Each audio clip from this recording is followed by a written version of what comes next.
Hyperspectral Radiography Sources program is seeking to develop a suite of laser-driven radiation sources.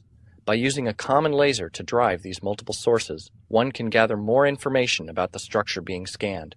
X-rays, protons, electrons, ultraviolet, and positron radiation probe for different material defects.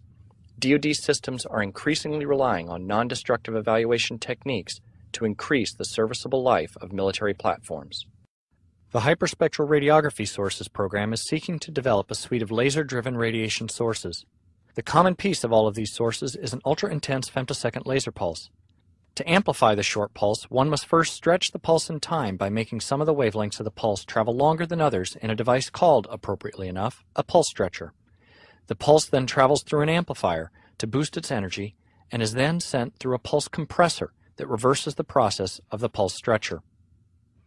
The compressed pulse can contain over a joule of energy while still being less than 100 femtoseconds long. The resulting intensity approximates environments not seen outside the core of stars. These ultra-intense, ultra-short pulses will be used to seed radiation modules in the HRS program. The Hyperspectral Radiography Sources program is developing high-brightness monochromatic electron beams using a technique called laser wake-field acceleration. In this process, a very intense ultra-short laser pulse is fired at a helium gas jet. The laser pulse creates a plasma in which the electrons of the gas are separated from the atoms. The oscillating electric field of the laser pulse causes the particles in the plasma to form a wake, like a boat moving through the water. The electrons, having been separated from the atoms, ride on this wave much like surfers catch a wave into the beach. These electrons are accelerated to nearly the speed of light, with beam energies as high as 1 GeV having been demonstrated. The HRS program will turn these proof-of-principle experiments into usable electron beam technology.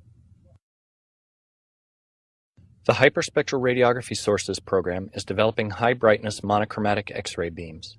A portion of an intense ultra-short laser pulse is focused on a gas jet to produce a bright electron beam. Another laser pulse is focused onto the bunch of electrons. The photons of the laser pulse scatter off the electrons, producing monochromatic X-ray pulses. These monochromatic X-rays will be useful probes for medicine and material evaluation. The Hyperspectral Radiography Sources program is developing extreme ultraviolet light sources. A femtosecond laser pulse is sent into an optical cavity whose length is matched precisely to the round-trip time of the pulse. If the phase and timing of the next laser pulse matches the pulse that traveled around the cavity, the intensity of the two will add. Eventually, the light in the cavity becomes sufficiently intense to enable high harmonic generation, in which the electrons in the atoms of an inert gas jet scatter off the atomic core, producing intense pulses of ultraviolet light.